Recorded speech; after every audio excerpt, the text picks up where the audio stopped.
68살 32해를 살았던 제 집에서 쫓겨났습니다. 딸이 보낸 법원 명령서 한 장 때문이었습니다. 경찰이 문 앞에 섰고 저는 가방 2개만 들고 집을 나와야 했습니다. 엄마, 이게 다 엄마를 위한 거예요.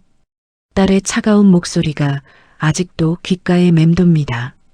15개월 전 딸은 제게 말했습니다. 집 관리 힘드시죠? 제 이름으로 바꾸면 제가 다 책임질게요. 저는 믿었습니다. 제 딸이 절 배신할 리 없다고. 하지만 딸이 결혼한 뒤 모든 게 달라졌습니다. 어머니는 요양원으로 가세요. 저희가 이 집에 살아야 해요. 32해를 살았던 집에서 제 딸이 저를 내쫓았습니다.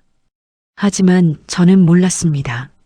서류 속에 숨겨진 단 한 줄의 문장이 모든 걸 바꿀 거라는 것을, 그리고 제 딸이 저를 내쫓은 진짜 이유가 제 상상과는 전혀 다르다는 것을. 잠깐 구독, 좋아요, 알림 설정까지 해주시면 매일 새로운 이야기를 만나보실 수 있습니다. 이 이야기는 끝까지 봐야만 진실을 알 수 있습니다. 지금 바로 시작합니다. 제 이름은 박정희입니다. 올해 68살이고 서울 강서구에서 살고 있습니다. 정확히는 살고 있었습니다. 지금은 인천에 사는 처제 집에 신세를 지고 있습니다. 제 집에서 쫓겨난 지 일주일째입니다. 아직도 믿기지 않습니다. 32해를 살았던 집에서 제 딸이 저를 내쫓았다는 게 처음부터 이야기해야 할 것 같습니다. 어떻게 이런 일이 벌어졌는지. 저는 젊었을 때 재봉사로 일했습니다. 명동의 작은 양복점에서 35해를 일하며 딸 하나를 키웠습니다. 남편 박동수는 건설회사 경리부에서 일했습니다. 성실한 사람이었습니다. 우리는 32년 전 제가 36살 때 강서구에 집을 샀습니다. 당시 3억 원이었습니다.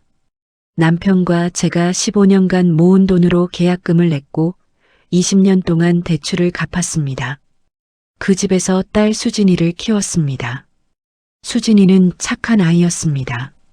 공부도 잘했고 엄마 아빠 말을 잘 들었습니다. 대학을 나와 회계사가 됐습니다. 5년 전 남편이 암 진단을 받았습니다. 위암이었습니다. 1년을 투병했지만 결국 세상을 떠났습니다. 남편이 떠난 뒤 저는 혼자가 됐습니다. 수진이는 그때 27살이었습니다. 회계법인에 다니고 있었고 혼자 원룸에서 살고 있었습니다. 한 달에 2-3번 집에 왔습니다. 엄마, 괜찮아요? 수진이는 항상 제 걱정을 했습니다. 남편이 떠난 뒤 5년이 흘렀습니다. 저는 연금으로 살았습니다. 남편의 국민연금과 제 국민연금을 합치면 한 달에 150만 원쯤 됐습니다. 혼자 살기엔 부족하지 않았습니다. 하지만 집이 낡아가기 시작했습니다. 32해나 된 집이니 당연한 일이었습니다. 화장실 배관에서 물이 새기 시작했고 거실 벽에 곰팡이가 폈습니다. 지붕도 비가 오면 물이 샜습니다. 수진이가 와서 집 상태를 보고 말했습니다.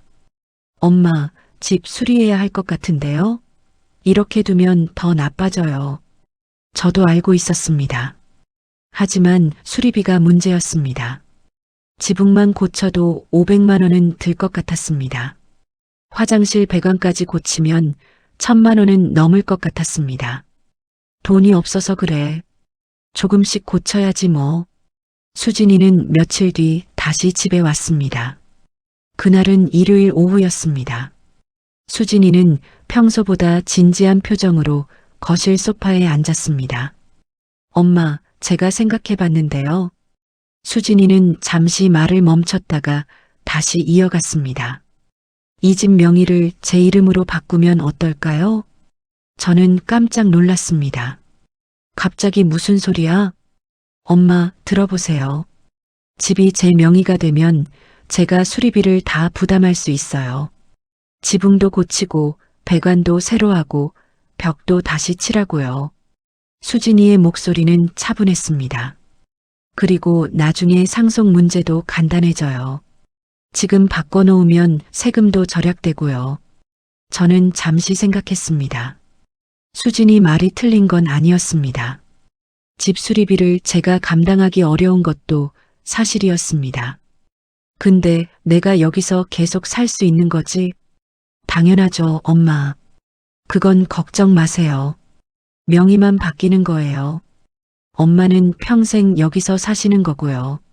수진이는 제 손을 잡았습니다. 엄마, 저 믿으세요? 저는 수진이를 바라봤습니다. 32살의 제 딸. 제가 36해 동안 키운 딸.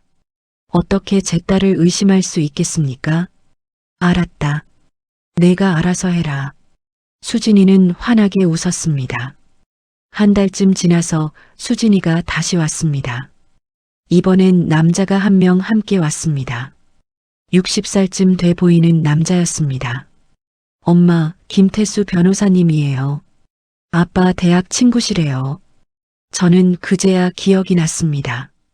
남편이 살아있을 때 몇 번 집에 오셨던 분이었습니다. 정희 씨, 오랜만입니다. 김 변호사는 반갑게 인사했습니다. 수진 씨한테 부탁받아서 왔습니다. 진명의 이전 서류를 준비했어요. 김 변호사는 가방에서 서류를 꺼냈습니다. 두꺼운 서류 뭉치였습니다. 여기 서명하시면 됩니다. 그런데 정희 씨, 이 조항 보세요. 김 변호사는 서류 중간쯤을 펼쳤습니다. 여기 종신 거주권이라고 적혀 있죠? 이게 아주 중요한 조항입니다. 저는 서류를 들여다봤습니다. 한자와 법률 용어가 가득했습니다. 무슨 말인지 하나도 이해가 안 됐습니다. 이게 뭔데요? 쉽게 말하면요. 집 명의가 수진 씨로 바뀌어도 정희 씨는 평생 이 집에서 사실 수 있다는 겁니다. 누구도 정희 씨를 이 집에서 내보낼 수 없어요. 김 변호사는 다시 한번 강조했습니다. 제가 동수 형님께 받은 은혜가 있어서 이 조항을 꼭 넣었습니다. 정혜 씨를 보호하기 위해서요. 저는 고개를 끄덕였습니다. 하지만 솔직히 잘 이해가 안 됐습니다. 그냥 수진이가 알아서 하겠지 하는 생각뿐이었습니다. 네, 알겠습니다. 저는 서류에 서명했습니다. 여러 군데 서명하고 도장도 찍었습니다. 다 됐습니다. 한 달 뒤면 명예 이전이 완료될 겁니다. 김 변호사는 서류를 챙기며 말했습니다.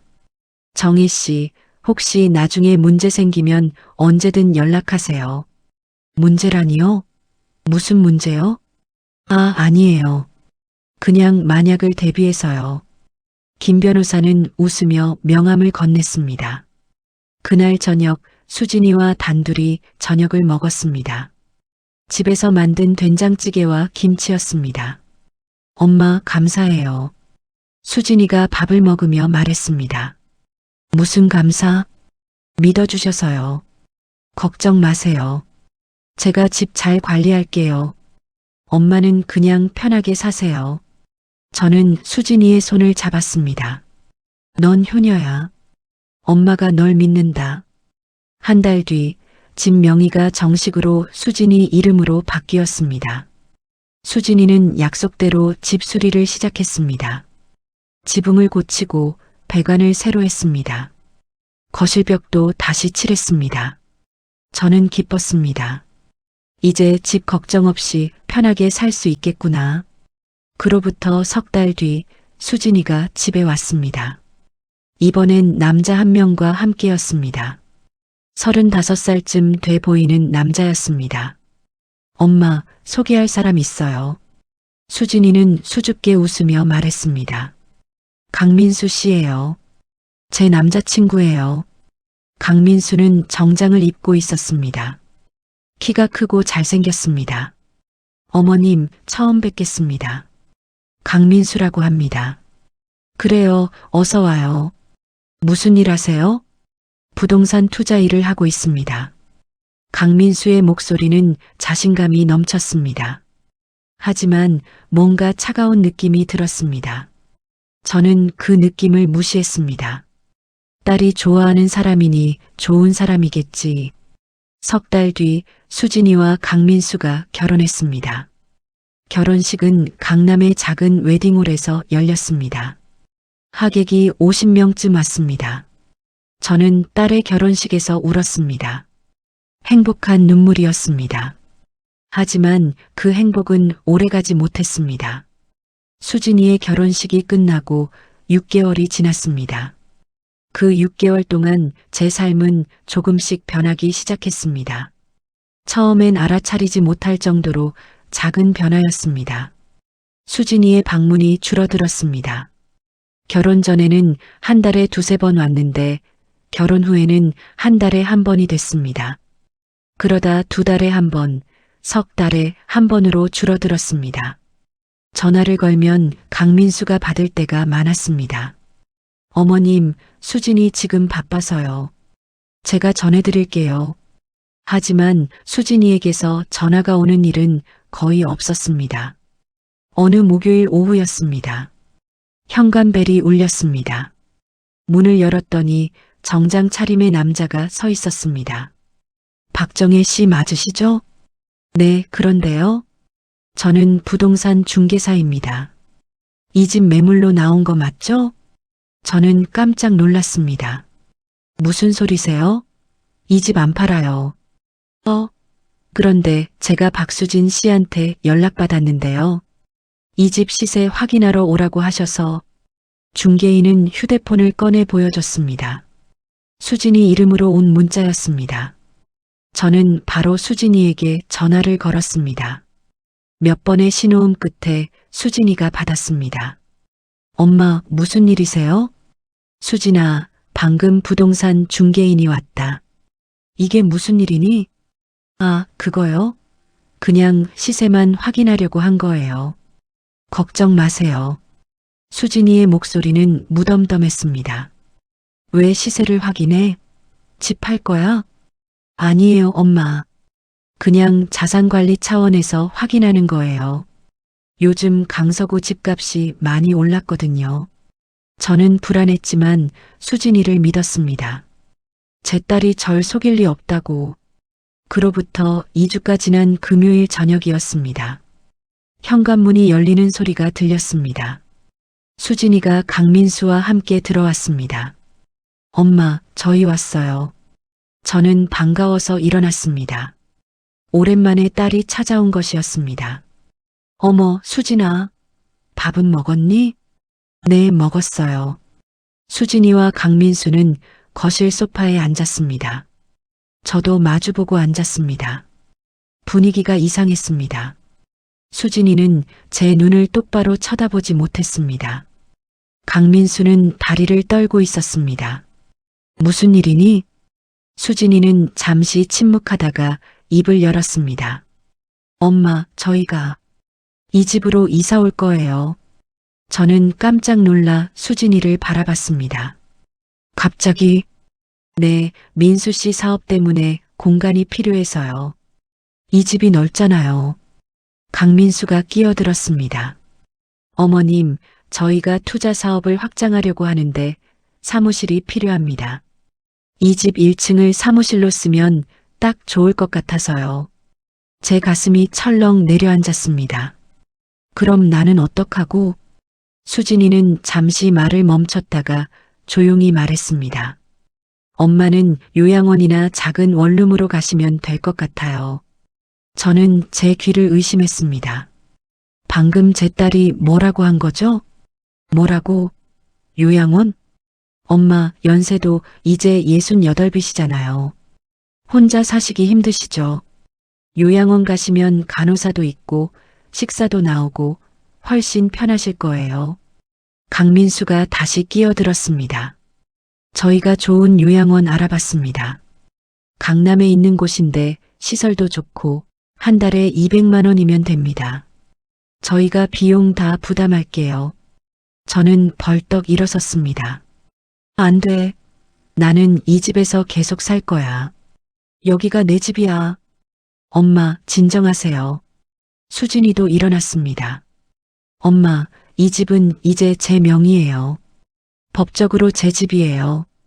그 말에 저는 할 말을 잃었습니다. 맞습니다. 15개월 전 제가 직접 서명했습니다. 이 집은 이제 수진이 것입니다. 수진아, 넌 그럴 사람이 아니잖아. 엄마를 이렇게 내쫓을 거야? 수진이는 제 눈을 피했습니다.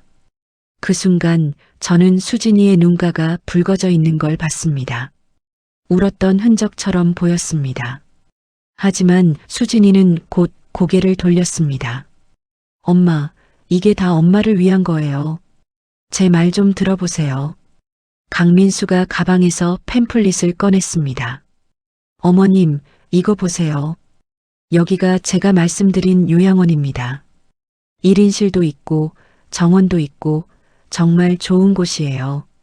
저는 팸플릿을 받지 않았습니다. 나는 안 가. 나는 여기서 살 거야. 강민수의 표정이 굳어졌습니다. 어머님, 합리적으로 생각하세요. 이 집은 이제 수진 씨 명의고 저희가 필요한 상황입니다. 너희가 필요하면 내가 나가야 돼? 강민수는 한숨을 쉬었습니다. 어머님, 법적으로 이 집 주인은 수진 씨입니다. 저희가 좋게 말씀드리는 거예요. 저는 수진이를 바라봤습니다. 수진아, 정말 엄마를 내쫓을 거니? 수진이는 대답하지 않았습니다. 그저 고개를 숙이고 있을 뿐이었습니다. 강민수가 말했습니다. 일주일 드릴게요. 일주일 안에 나갈 곳 정하세요. 그들은 그렇게 떠났습니다. 저는 거실에 혼자 남아 멍하니 앉아 있었습니다. 믿을 수가 없었습니다. 제 딸이 저를 내쫓으려 하다니. 밤새 잠을 이루지 못했습니다. 천장을 바라보며 생각했습니다. 대체 무엇이 잘못된 걸까요? 다음 날 아침 저는 수진이에게 전화를 걸었습니다. 전화를 받지 않았습니다. 다시 걸었습니다. 여전히 받지 않았습니다. 오후가 되어서야 수진이가 문자를 보냈습니다. 엄마, 미안해요. 하지만 결정은 이미 끝났어요. 좋은 곳 알아보세요. 제 손이 떨렸습니다. 이게 정말 제 딸이 보낸 문자인가요? 3일이 지났습니다. 저는 아무것도 하지 못했습니다. 그저 집안을 걸어다니며 벽을 만지고 창문을 바라보고 가구를 쓰다듬었습니다. 32해를 살았던 집입니다. 남편과 함께 꾸민 집입니다. 딸을 키운 집입니다. 이 집을 떠난다는 게 상상이 되지 않았습니다. 그리고 일주일째 되는 날 아침 현관벨이 울렸습니다. 문을 열었더니 경찰관 한 명과 정장 입은 남자가 서 있었습니다. 박정혜 씨 맞으십니까? 네, 그런데요. 정장 입은 남자가 서류를 내밀었습니다. 저는 법원 집행관입니다. 이것은 퇴거 명령서입니다. 저는 서류를 받아들었습니다. 손이 너무 떨려서 글자가 제대로 보이지 않았습니다. 박정희 씨는 48시간 이내에 해당 부동산에서 퇴거하시기 바랍니다. 이를 이행하지 않을 시 강제 집행이 진행될 수 있습니다. 경찰관이 말했습니다. 부동산 소유주인 박수진 씨가 법원에 퇴거 신청을 했습니다.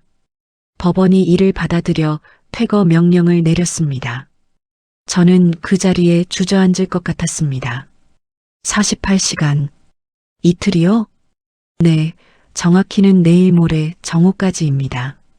집행관은 서류 한 장을 더 건넸습니다. 여기 서명해 주세요.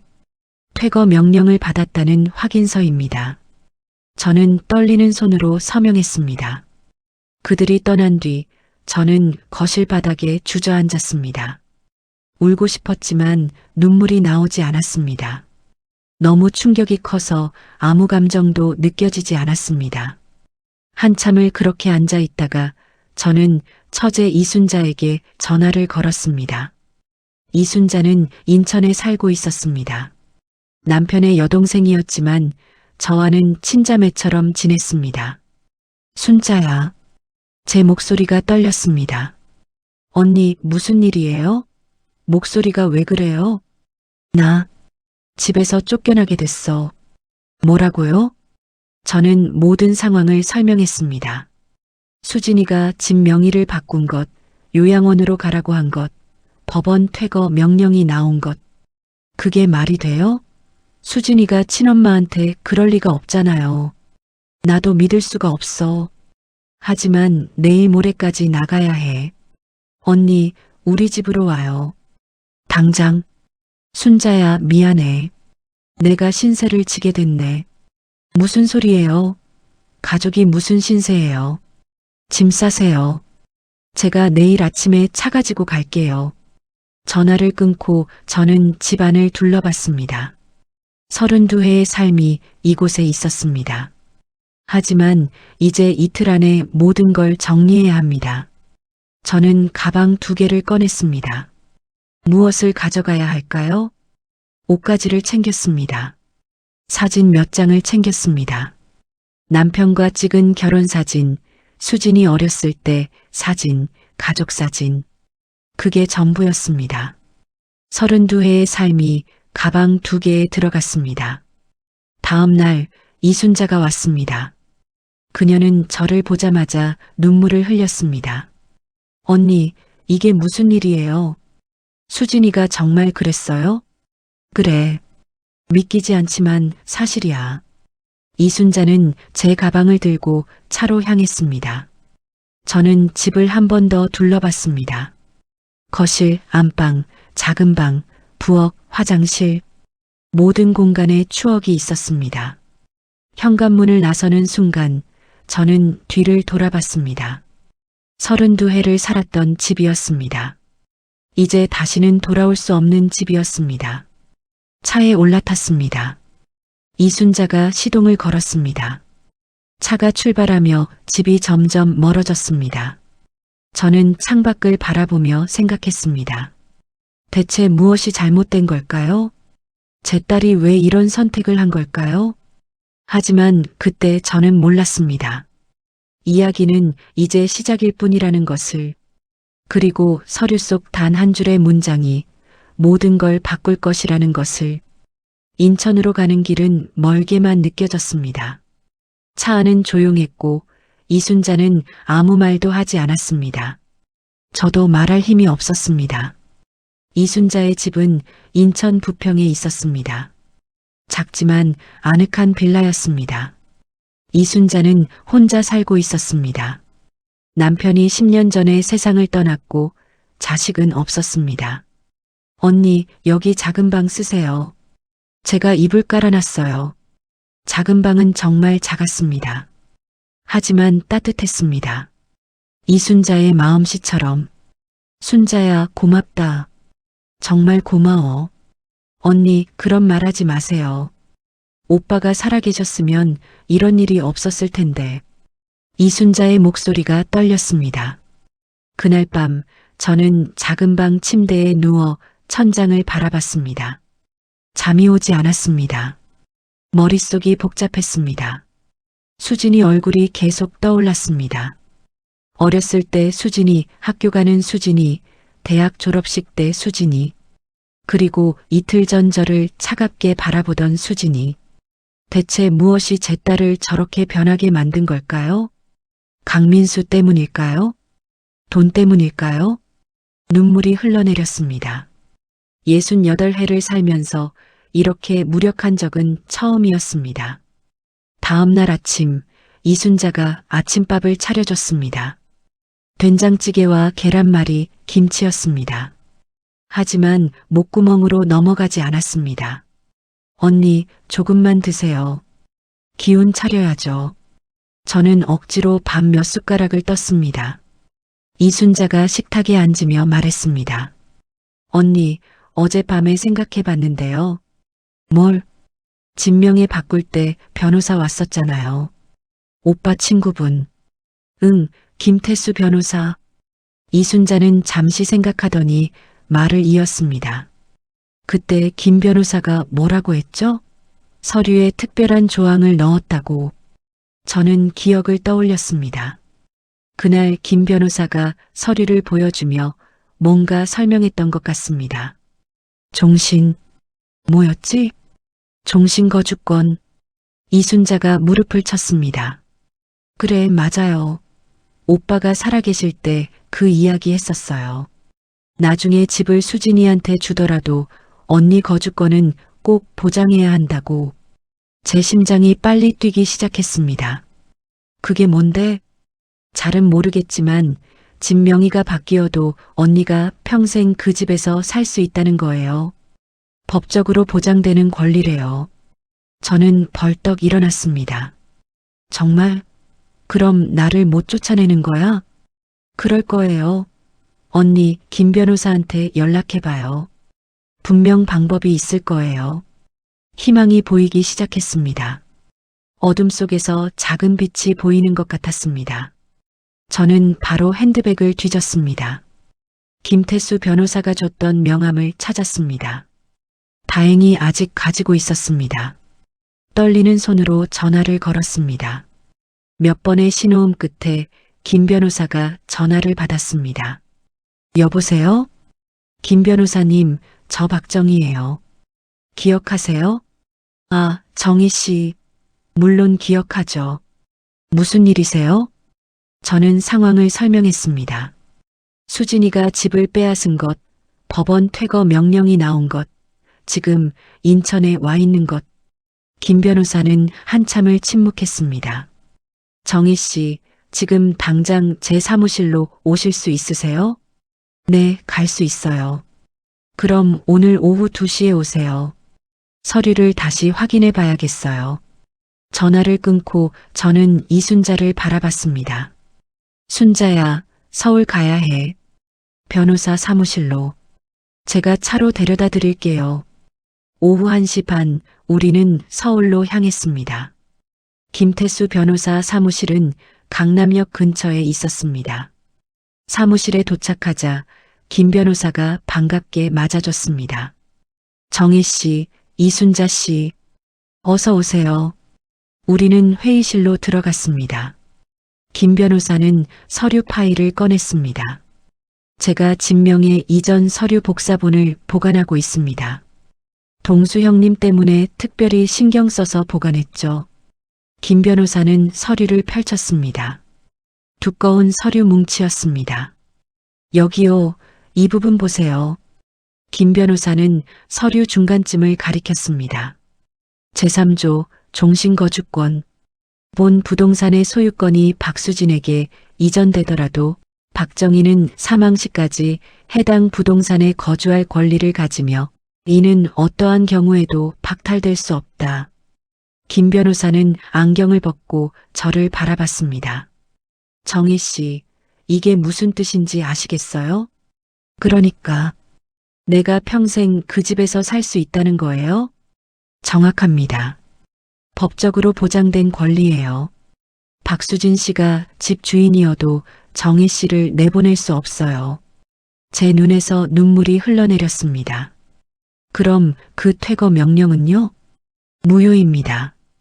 김 변호사는 단호하게 말했습니다. 판사가 이 조항을 몰랐던 거예요. 박수진 씨와 그쪽 변호사가 이 조항을 숨기고 퇴거 신청을 한 겁니다. 이건 명백한 사기예요. 이순자가 물었습니다. 그럼 어떻게 해야 하나요? 즉시 법원에 항소하겠습니다. 종신거주권 조항을 제시하면 퇴거 명령은 취소될 겁니다. 김 변호사는 노트북을 열어 타이핑을 시작했습니다. 오늘 바로 항소장을 작성하겠습니다. 빠르면 일주일 안에 결과가 나올 거예요. 저는 김 변호사의 손을 잡았습니다. 변호사님, 정말 감사합니다. 남편이 변호사님을 친구로 뒀던 게 정말 다행이에요. 김 변호사는 웃으며 말했습니다. 동수 형님이 저한테 얼마나 잘해주셨는데요. 이건 제가 당연히 해야 할 일입니다. 김 변호사는 잠시 멈추더니 진지한 표정으로 말했습니다. 정희 씨, 한 가지 더 조사해 봐야 할 게 있습니다. 뭔데요? 박수진 씨가 왜 이런 짓을 했는지 말이에요. 갑자기 친어머니를 내쫓는 건 뭔가 이유가 있을 거예요. 저는 고개를 끄덕였습니다. 사위 강민수가 부동산 투자자라고 했죠? 네. 강민수 씨 재정 상태를 조사해 보겠습니다.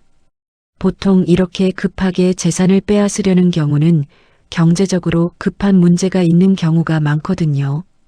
김 변호사는 다시 노트북을 열어 뭔가를 검색했습니다.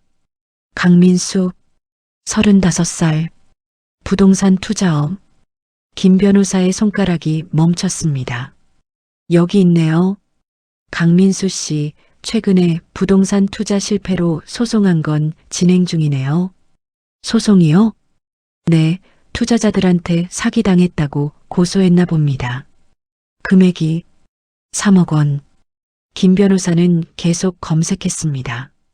그리고 신용 조회를 해보니 강민수 씨 대출이 상당히 많네요. 은행 대출 2억 원, 그리고 김 변호사의 표정이 굳어졌습니다. 사채도 있습니다. 금액이 5억 원. 제 가슴이 철렁 내려앉았습니다.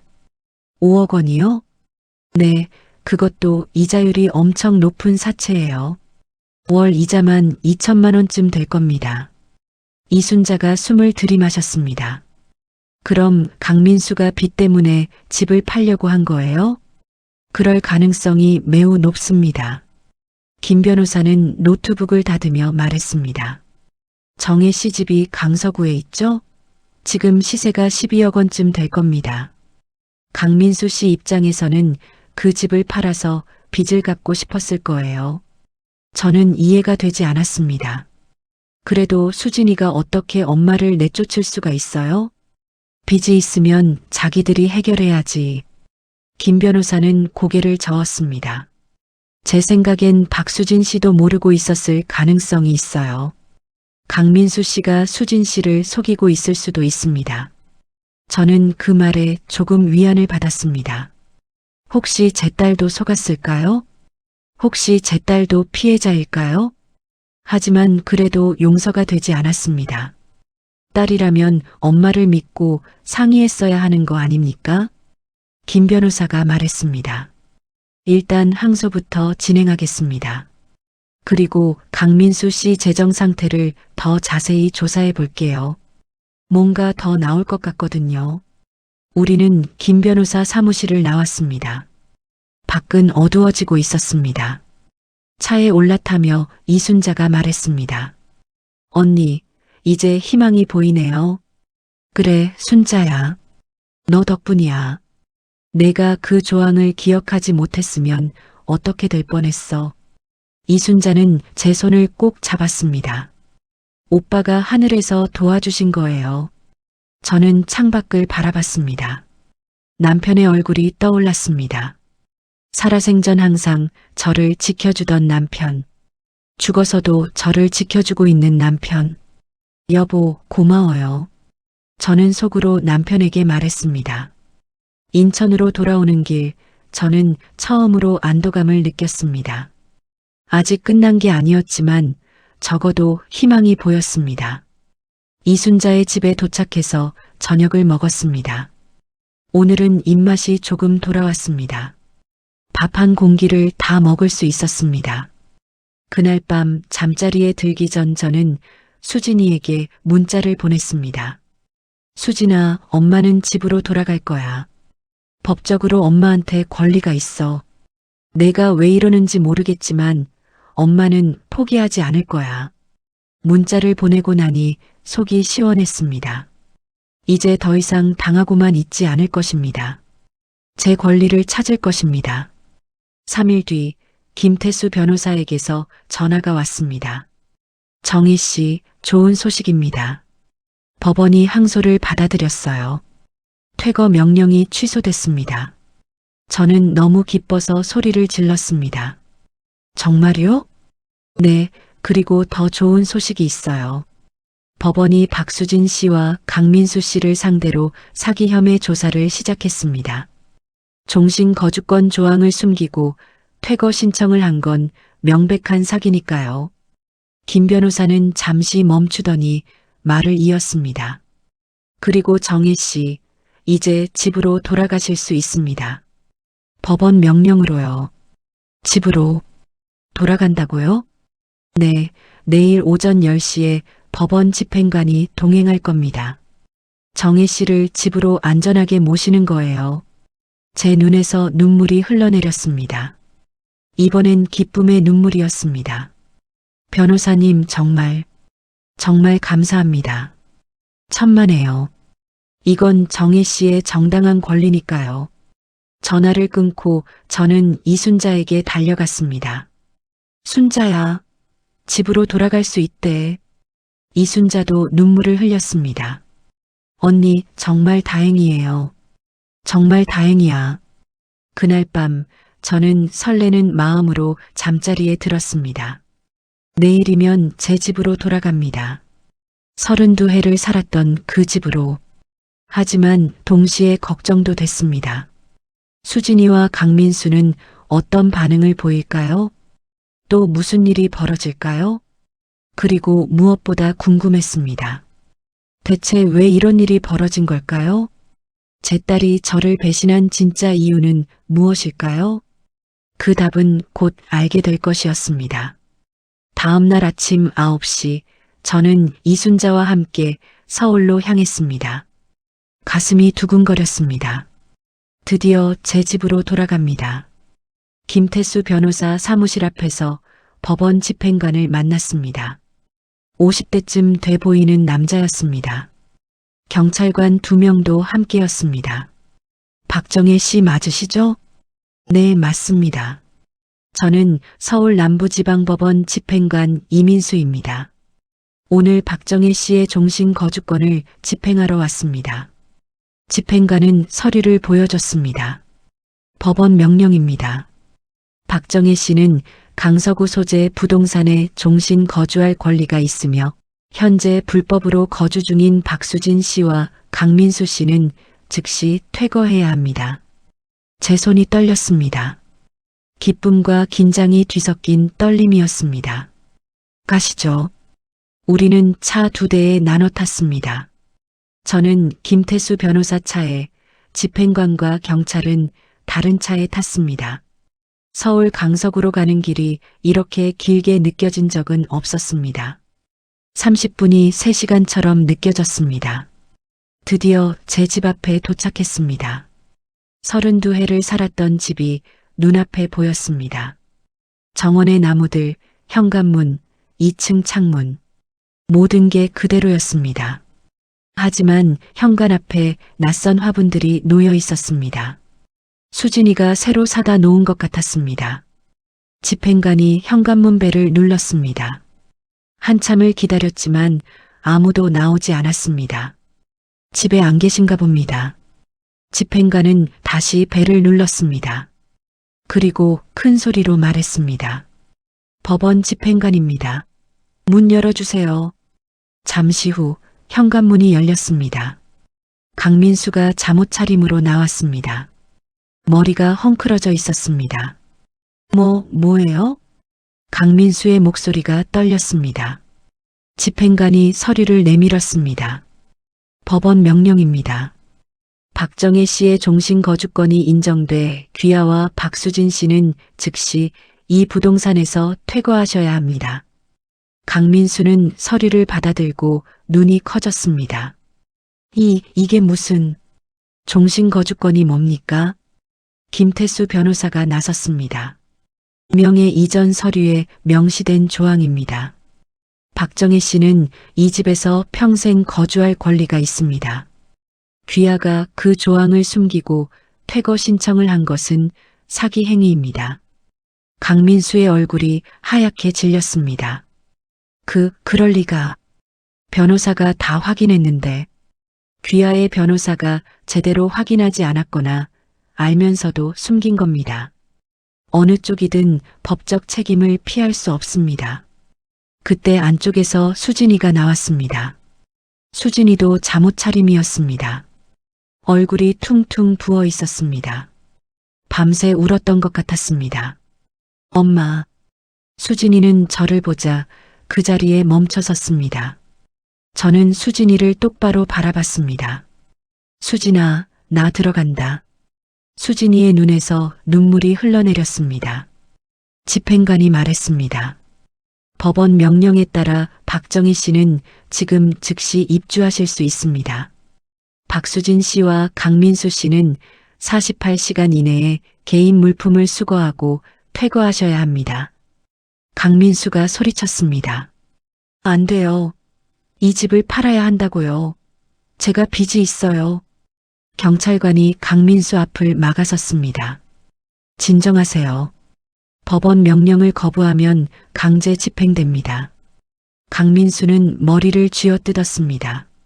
아, 이럴 수가. 이럴 수가 없어. 그는 휴대폰을 꺼내 누군가에게 전화를 걸었습니다. 여보세요? 박 사장님. 아니, 그게 집을 못 팔 것 같습니다. 법원에서. 네. 아니, 제 말 좀 들어보세요. 강민수의 얼굴이 점점 더 창백해졌습니다. 일주일만 더. 안 됩니까? 제발. 네. 알겠습니다. 강민수는 전화를 끊고 그 자리에 주저앉았습니다. 저는 수진이를 바라봤습니다. 수진이는 고개를 숙인 채 서 있었습니다. 수진아, 대체 무슨 일이니? 수진이는 대답하지 않았습니다. 그저 눈물만 흘렸습니다. 집행관이 말했습니다. 박정희 씨, 들어가셔도 됩니다. 저는 천천히 현관문 안으로 들어갔습니다. 이순자가 제 손을 잡았습니다. 김태수 변호사도 따라 들어왔습니다. 거실이 많이 바뀌어 있었습니다. 소파가 새 것으로 바뀌었고 TV도 새 것이었습니다. 벽에는 비싼 그림들이 걸려 있었습니다. 하지만 집의 냄새는 그대로였습니다. 제 집 냄새였습니다. 저는 거실 한가운데 서서 집안을 둘러봤습니다. 부엌, 계단, 2층으로 올라가는 복도, 모든 게 익숙했습니다. 엄마. 뒤에서 수진이의 목소리가 들렸습니다. 저는 돌아봤습니다. 수진이가 거실 입구에 서 있었습니다. 엄마, 정말 미안해요. 수진이의 목소리가 떨렸습니다. 저는 정말. 수진이는 더 이상 말을 잇지 못하고 흐느꼈습니다. 강민수가 수진이를 잡아 끌었습니다. 가자. 여기 있어봐야 소용없어. 민수 씨, 잠깐만. 가자고. 강민수는 수진이를 끌고 2층으로 올라갔습니다. 곧 짐 싸는 소리가 들렸습니다. 집행관이 말했습니다. 저희는 48시간 후에 다시 오겠습니다. 그때까지 그분들이 짐을 다 빼지 않으면 강제로 처리됩니다. 네, 알겠습니다. 집행관과 경찰은 집을 나갔습니다. 이제 거실에는 저와 이순자, 김태수 변호사만 남았습니다. 김 변호사가 말했습니다. 정희 씨, 일단 집을 되찾으셨습니다. 축하드립니다. 저는 고개를 끄덕였습니다. 하지만 기쁘기보다는 복잡한 마음이었습니다. 위층에서 강민수와 수진이가 다투는 소리가 들렸습니다. 당신이 그 조항을 확인했어야죠. 내가 어떻게 알아? 변호사가 괜찮다고 했잖아. 이제 어떡하려고 그래요? 박 사장한테 뭐라고 말할 건데? 수진이의 목소리가 떨렸습니다. 저는 이순자를 바라봤습니다. 순자야, 대체 무슨 일일까? 잘 모르겠어요, 언니. 하지만 뭔가 심각한 문제가 있는 것 같아요. 김 변호사가 말했습니다. 제가 조사한 바로는 강민수 씨가 사채 5억 원을 빌렸습니다. 그 빚을 갚으려고 이 집을 팔려고 했던 것 같아요. 5억 원. 저는 한숨을 쉬었습니다. 1시간쯤 지나자 강민수와 수진이가 큰 가방 2개를 들고 내려왔습니다. 둘 다 얼굴이 창백했습니다. 수진이는 저를 보더니 멈춰 섰습니다. 엄마, 저 진짜 미안해요. 수진이의 눈에서 또 눈물이 흘렀습니다. 저는 어쩔 수 없었어요. 정말로. 무슨 말이니 그게? 저는 물었습니다. 하지만 강민수가 수진이를 끌었습니다. 가자고. 말해봐야 소용없어. 민수 씨, 제발. 가. 강민수는 수진이를 거의 끌다시피 해서 현관문 밖으로 나갔습니다. 문이 닫혔습니다. 차 시동 거는 소리가 들렸습니다. 곧 차가 떠나는 소리가 들렸습니다. 집이 조용해졌습니다. 저는 소파에 앉았습니다. 이순자가 옆에 앉았습니다. 언니 괜찮아요? 저는 고개를 끄덕였습니다. 괜찮아. 집을 되찾았으니까. 하지만 마음 한편이 무거웠습니다. 수진이의 마지막 말이 계속 맴돌았습니다. 저는 어쩔 수 없었어요. 대체 무슨 뜻일까요? 딸이 어쩔 수 없이 엄마를 내쫓았다는 게 무슨 뜻일까요? 김 변호사가 말했습니다. 정희 씨, 제가 계속 조사해 보겠습니다. 뭔가 더 있을 것 같거든요. 네, 부탁드립니다. 김 변호사는 곧 자리를 떴습니다. 이순자도 저녁 무렵 인천으로 돌아갔습니다. 저는 혼자 집에 남았습니다. 32회 만에 처음으로 낯선 느낌이 드는 집이었습니다. 소파도 다르고 TV도 다르고 벽지도 다르고 하지만 여전히 제 집이었습니다. 저는 2층으로 올라가 제 방을 열었습니다. 침대는 그대로 있었습니다. 옷장도 그대로였습니다. 창문을 열었습니다. 정원이 보였습니다. 남편과 함께 심었던 나무가 보였습니다. 이제 많이 자라 있었습니다. 여보, 우리 집으로 돌아왔어요. 저는 창밖을 바라보며 중얼거렸습니다. 그날 밤 저는 제 침대에서 잤습니다. 오랜만에 제 침대였습니다. 하지만 잠이 오지 않았습니다. 수진이 얼굴이 계속 떠올랐습니다. 눈물 흘리던 수진이, 어쩔 수 없었어요 라고 말하던 수진이, 대체 무슨 일이 있었던 걸까요? 저는 알고 싶었습니다. 진실이 무엇인지, 제 딸이 왜 저를 배신했는지, 그 답은 곧 찾아올 것이었습니다. 그리고 그 답은 제가 상상했던 것과는 완전히 달랐습니다. 집을 되찾은 지 3일이 지났습니다. 저는 집안을 정리하며 시간을 보냈습니다. 수진이와 강민수가 두고 간 물건들을 한쪽에 모았습니다. 하지만 마음은 편하지 않았습니다. 수진이의 마지막 말이 계속 맴돌았습니다. 저는 어쩔 수 없었어요. 대체 무슨 뜻일까요? 셋째 날 저녁 현관벨이 울렸습니다. 누군가 싶어 문을 열었더니 수진이가 서 있었습니다. 혼자였습니다. 수진이는 초췌해 보였습니다. 머리는 산발이고 눈은 퉁퉁 부어 있었습니다. 며칠 동안 제대로 먹지도 자지도 못한 것 같았습니다. 엄마. 수진이의 목소리가 떨렸습니다. 저는 잠시 망설였습니다. 이 아이를 들여보내야 할까요? 저를 배신한 이 아이를. 하지만 그래도 제 딸입니다. 32해를 키운 딸입니다. 들어와. 저는 문을 열어줬습니다. 수진이는 천천히 안으로 들어왔습니다. 거실 소파에 앉더니 고개를 숙였습니다. 한참 동안 아무 말도 없었습니다. 저도 무슨 말을 해야 할지 몰랐습니다. 마침내 수진이가 입을 열었습니다. 엄마, 제가 모든 걸 말씀드리려고 왔어요. 수진이는 눈물을 닦으며 말을 이었습니다. 엄마를 집에서 내보낸 건 엄마를 지키기 위해서였어요. 저는 수진이를 바라봤습니다. 무슨 말인지 이해가 되지 않았습니다. 무슨 소리니? 수진이는 고개를 들었습니다. 그녀의 눈은 빨갛게 충혈돼 있었습니다. 민수 씨가 사채를 썼어요. 저는 숨이 멎는 것 같았습니다. 사채? 네, 5억 원이요. 수진이의 목소리가 떨렸습니다. 민수 씨가 부동산 투자를 한다고 했잖아요. 그런데 그게 다 실패했어요. 투자한 땅이 사기였고 건물은 허가가 안 나왔고 수진이는 손으로 얼굴을 가렸습니다. 민수 씨는 투자금을 회수하려고 또 투자를 했어요. 그것도 실패했어요.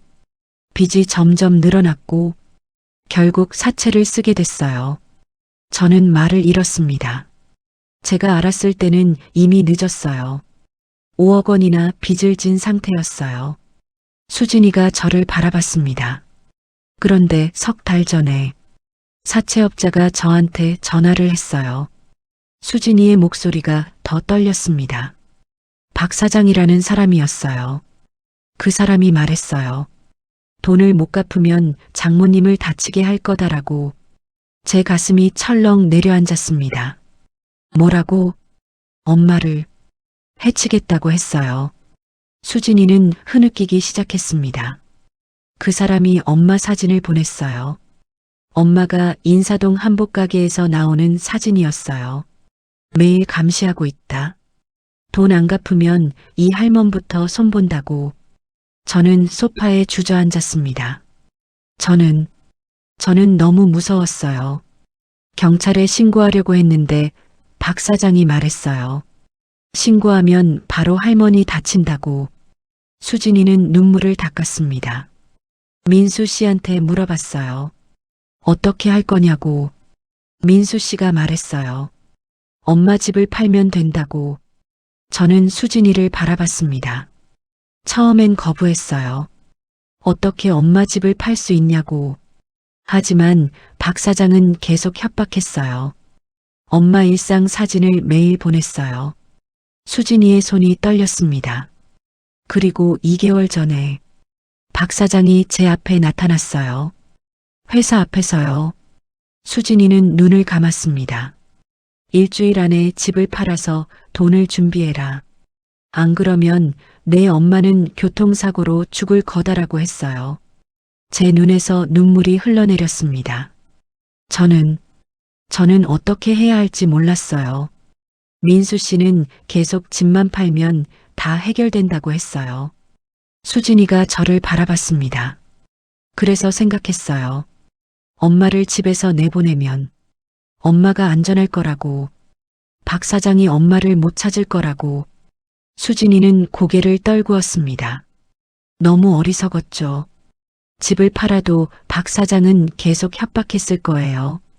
하지만 그때는 그 방법밖에 생각나지 않았어요.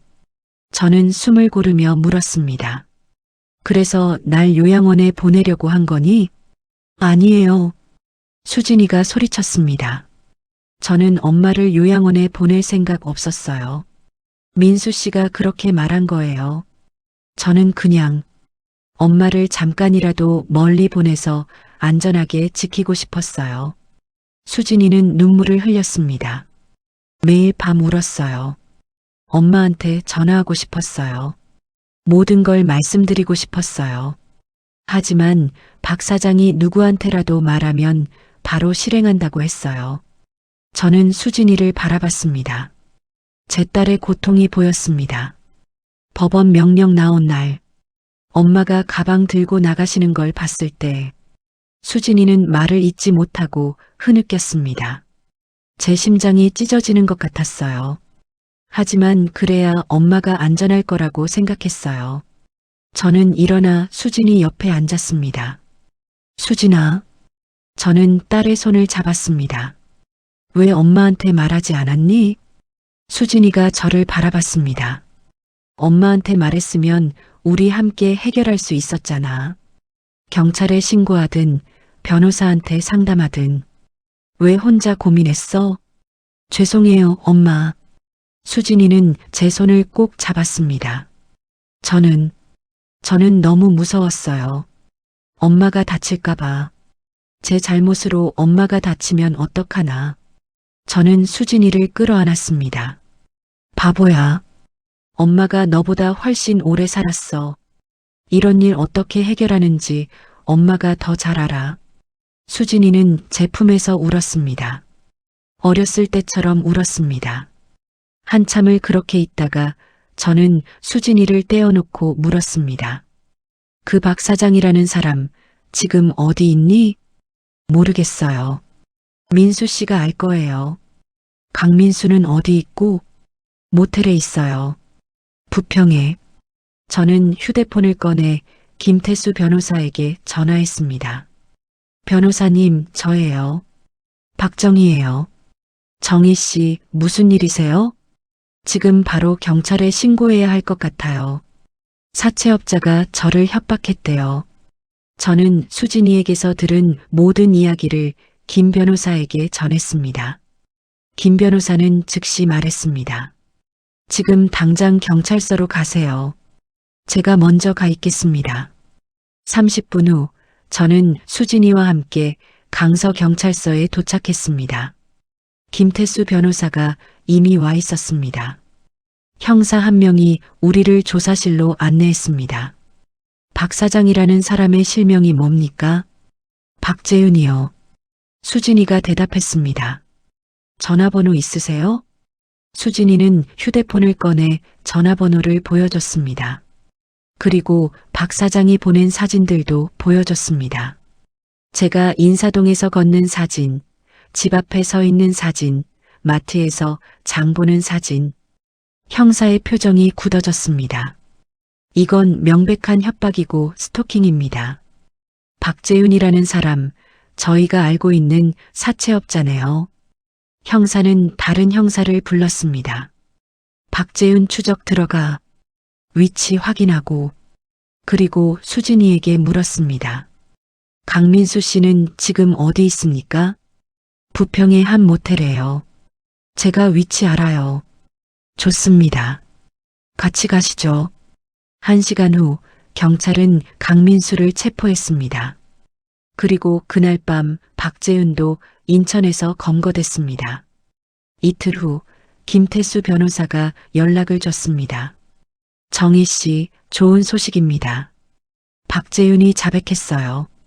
강민수한테 5억 원을 빌려줬고 못 갚으면 장모를 해치겠다고 협박한 거 다 인정했습니다. 그럼 이제 어떻게 되는 거예요? 박재윤은 불법 사채, 협박, 스토킹 혐의로 기소됩니다. 강민수는 사기 혐의가 추가됐고요. 둘 다 실형 받을 겁니다. 저는 안도의 한숨을 쉬었습니다. 수진 씨는요? 김 변호사가 물었습니다. 수진이는 피해자예요. 협박당한 거니까요. 맞습니다. 경찰도 그렇게 보고 있어요. 수진 씨는 처벌받지 않을 겁니다. 전화를 끊고 저는 수진이에게 연락했습니다. 수진아, 다 끝났어. 박 사장이랑 강민수 다 잡혔어. 전화 너머로 수진이가 우는 소리가 들렸습니다. 엄마, 감사해요. 정말 감사해요. 일주일 후 수진이가 집에 왔습니다. 이번엔 표정이 많이 밝아져 있었습니다. 엄마, 이혼 서류 접수했어요. 그래, 잘했다. 수진이는 가방에서 서류를 꺼냈습니다. 그리고 이거, 진명의 이전 서류예요. 다시 엄마 이름으로 바꾸려고요. 저는 서류를 바라봤습니다. 수진아, 이거 안 해도 돼. 어차피 엄마 종신 거주권 있잖아. 아니에요, 엄마. 수진이는 고개를 저었습니다. 이 집은 엄마 집이에요. 명의도 엄마 거여야 해요. 제가 너무 큰 실수를 했어요. 수진이는 고개를 숙였습니다. 제가 민수 씨 말만 듣고 엄마한테 상의도 안 하고 혼자 결정했어요. 그게 제일 큰 잘못이었어요. 저는 수진이의 손을 잡았습니다. 수진아, 넌 날 지키려고 한 거잖아. 방법이 잘못됐을 뿐이지. 그래도 엄마를 집에서 내쫓았어요. 법원 명령까지 받게 했고요. 수진이의 눈에 또 눈물이 고였습니다. 평생 후회할 거예요. 엄마한테 용서받을 자격도 없어요. 저는 수진이를 끌어안았습니다. 엄마는 이미 용서했어. 내가 왜 그랬는지 이해했으니까. 엄마, 하지만 한 가지는 약속해. 앞으로 무슨 일이 있어도 엄마한테 먼저 말해. 혼자 끙끙 앓지 말고. 알았지? 네, 엄마. 약속할게요. 우리는 한참을 그렇게 안고 있었습니다. 그날 이후 수진이는 작은 원룸을 얻어 혼자 살기 시작했습니다. 이혼이 정리될 때까지 시간이 필요하다고 했습니다. 저는 다시 집 명의를 제 이름으로 바꿨습니다. 이번엔 절대 누구한테도 넘기지 않을 것입니다. 6개월이 지났습니다. 박재윤은 징역 5년을 선고받았습니다. 강민수는 징역 3년을 선고받았습니다. 수진이의 이혼도 정리됐습니다. 그녀는 예전 회계법인으로 복직했습니다. 지금 수진이는 일주일에 2번 집에 옵니다. 수요일 저녁과 일요일 오후, 우리는 함께 저녁을 먹고 이야기를 나눕니다. 예전처럼 편하지는 않습니다. 여전히 조심스러운 순간들이 있습니다. 하지만 조금씩 나아지고 있습니다. 어제 일요일 수진이가 찜닭을 사왔습니다. 우리는 거실 테이블에 앉아 함께 먹었습니다. 엄마, 회사에서 승진 제안 받았어요. 그래, 잘 됐다. 근데 부산으로 발령이래요. 2개월 동안 제 손이 멈췄습니다. 수진이가 급하게 말했습니다. 거절할 거예요. 엄마 혼자 두고 갈 수 없죠. 저는 고개를 저었습니다. 아니야, 가야지. 좋은 기회잖아. 하지만 엄마, 수진아, 저는 딸을 바라봤습니다. 엄마는 괜찮아. 혼자서도 잘 살 수 있어. 넌 내 인생 살아야지. 그래도 엄마가 필요하면 언제든지 전화해. 알았지? 이번엔 혼자 고민하지 말고. 수진이는 웃으며 고개를 끄덕였습니다. 네, 엄마. 알았어요. 그날 밤 수진이가 돌아간 후 저는 남편의 영정 앞에 앉았습니다. 여보, 우리 딸 다시 찾았어요. 촛불이 흔들렸습니다. 고마워요. 그 종신 거주권 조항 넣어준 거, 그게 우리 딸을 구했어요. 저는 남편의 사진을 바라봤습니다. 여보가 살아계셨으면 이런 일 없었을 텐데.